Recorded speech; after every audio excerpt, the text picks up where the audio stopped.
Welcome back, everybody. Today we're going to be moving on to day 4 of our MCA review. Today we are going to be talking about proportional relationships and graphing slope. Now, what we're going to talk about first is directly and inversely proportional relationships. Directly proportional.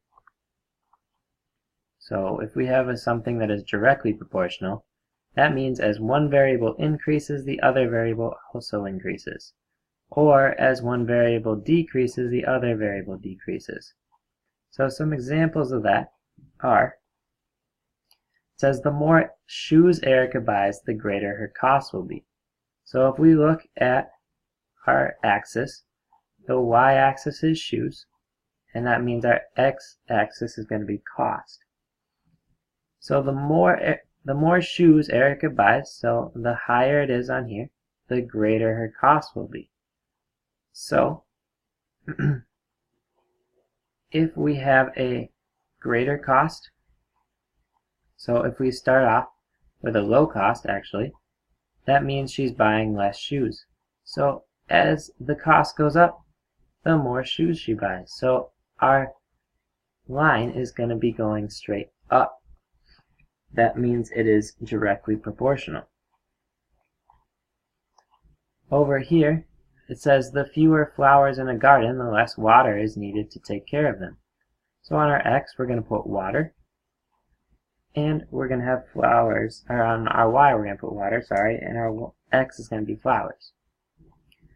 So the fewer flowers that we have, so if this is one flower, the less water is needed to take care of them. So this could be 1 ounce of water. So if we have one flower, it would take 1 ounce of water to water that. But the more flowers we get, the more water it takes. So the more flowers we get, the more water it takes to water them.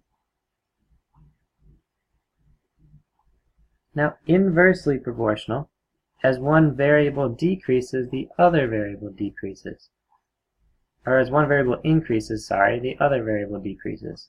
Or the opposite of that, as one variable decreases, the other variable increases. So what we have here is the more power a microwave has, the less time it's needed to cook a frozen dinner. So if we have time on the y-axis and power on the x, the more power we have, the less time is needed. So if this is more time, the more power we have, the less time is going to be needed. Here, the higher the temperature, the fewer the people who run on a trail. So we have people on the y and temperature on the x.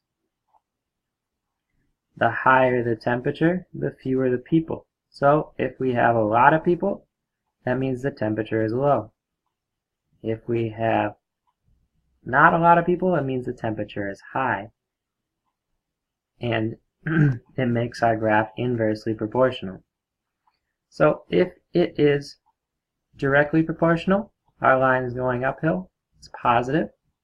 If it's inversely, our line goes negative. Alright, this problem says the equation y equals 6x describes the distance Robert can ride his bike in an hour, where x is the number of hours and y is the distance he has traveled. Which graph matches this equation? Well, if we have the equation y equals 6x, we can easily find out how many, or how far he's traveled in, let's say, 1 hour. We can find the distance by going y equals 6 times 1. We'll say 1 hour. So we replace the x with 1. So 6 times 1 is 6. So at our time, hours, if at 1, we need to find where it equals 6. So at 1 here, it equals about 3. At 1 here, it equals 4. At 1 here, it equals 12. But at 1 here, it equals 6. So what we're looking for is y equals 6. At 1, y equals 6. So This must be our answer, Z.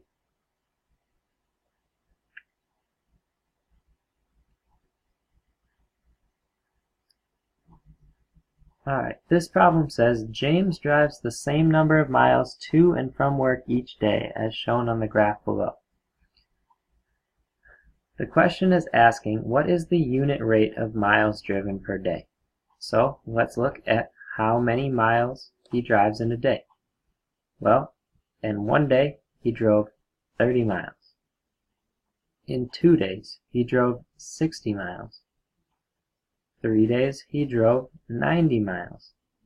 So it looks like every day he's driving 30 miles. So what we can say that the unit rate is 30 miles per day. So he drives 30 miles a day to and from work. Now it says, how far has James driven after 3 days? Well, if we look and see after 3 days, it looks like he's driven 90 miles. So in 3 days he's driven 90 miles.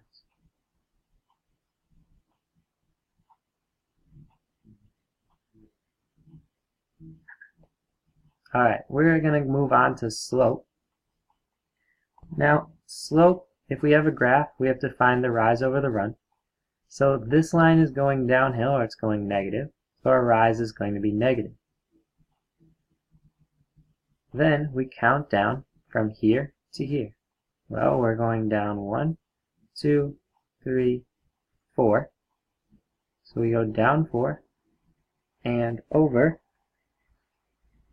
1, 2, 3, 4, 5, 6, 7.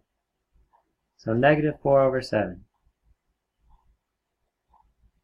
Our slope is negative 4 over 7 for this graph. For this graph, our line is going uphill. It's positive. So what we need to do is count up instead of down. So 1, 2, 3, 4, 5, 6, 7. We're going up 7. Our rise is 7. And our run is 1, 2, 3. So 7 over 3 is our slope. Now, if we just have points, like 2, 1, and 6, 4, we need to use our equation to find the slope.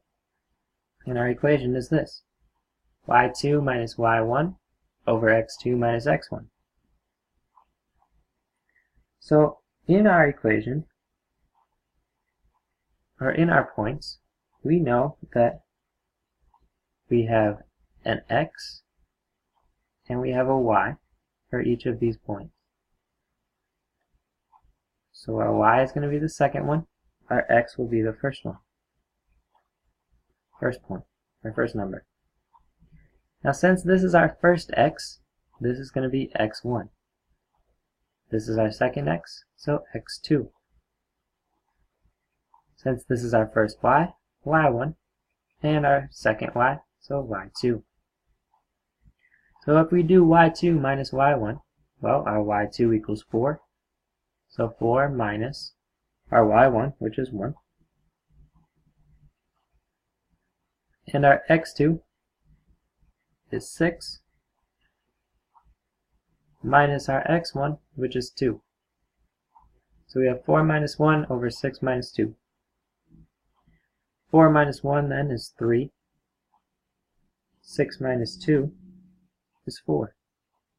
So our slope then is 3 over 4.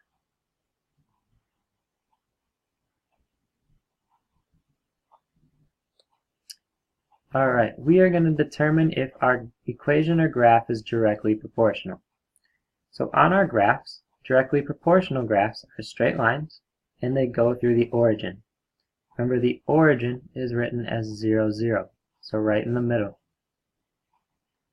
So we are going to take a look at our graphs and see if they are directly proportional. Well, this one has a straight line, but it doesn't go through the origin. It doesn't go through 0. So this one is no. This one we got a straight line, and it looks like it goes through 0, so we'll say yes for this one. Straight line goes through 0, we can say yes. That one is directly proportional. This one, straight line, but it doesn't go through 0, so no.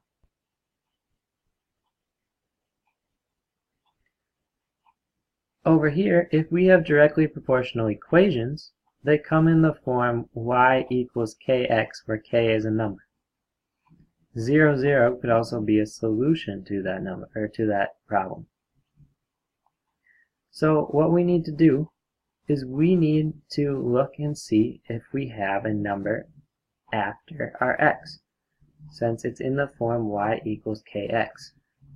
Here we don't have a number after our x, so this one we know is, yes, it is proportional. This one we have an x and we have a number after it, so it can't be proportional. Here we have a number after our x, so no, not proportional. Here we just replaced y with g and x with h. There's no number after h, so we can say that this one is yes. It is proportional.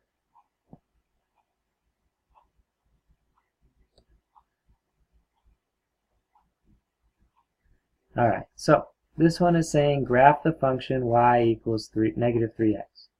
So what this is in the form, slope-intercept form, y equals mx plus b. Now our b is where the line crosses the x-axis, or the y-axis, sorry. And it looks like we don't have a b. So if we don't have a b, we can just say that that's 0. So our b is where we begin, and b equals 0. So we begin at 0. Our m is our slope. Remember, m equals slope. So our m in this problem is negative 3. Now our slope is rise over run, so we can change this into a fraction to make it rise over run by saying negative 3 over 1. Now our rise is negative 3, so we're going to go down 1, 2, 3, and our run is 1, so over to the left, or to the right 1. We can do that again, down 1, 2, 3, and over 1. We can even go up by doing the opposite, so up 3, 1, 2, 3, and over to the left 1, and up 1, 2, 3, and over to the left 1. So we just graphed our equation y equals negative 3x. So is this directly proportional? Does it go through 0? Well, yep, it does. Goes right through the origin, right there at 0, 0. What is the slope? Well, we said that m was the slope, and we said that m was negative 3. So our slope is negative 3.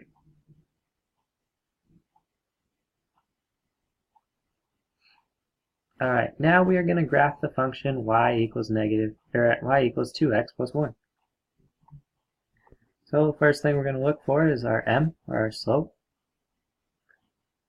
So if we have y equals mx plus b, we know our m is going to be 2. Then we got to find our b, and the number that lines up with our b is 1. So we begin at 1. Remember, we're beginning at our y-intercept. Now our y-intercept is where the line crosses the y-axis, so at positive 1.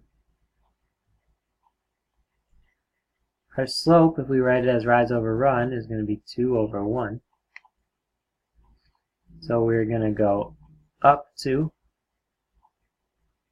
to the right 1. Up 2 to the right 1. Up 2 to the right 1. Up 2 to the right 1. If we wanted to go the opposite, we could go down 2 to the left 1. Down 2 to the left 1. So if we draw a line through our points, we would have a graph of this equation. So we need to look, is this directly proportional? Does it go through 0, 0? Oh, I don't see a line going through this point, so I'm going to say no. That one's not directly proportional. Now it's asking what is the slope? Well, we found that the m, or the slope, was 2, so our slope is 2.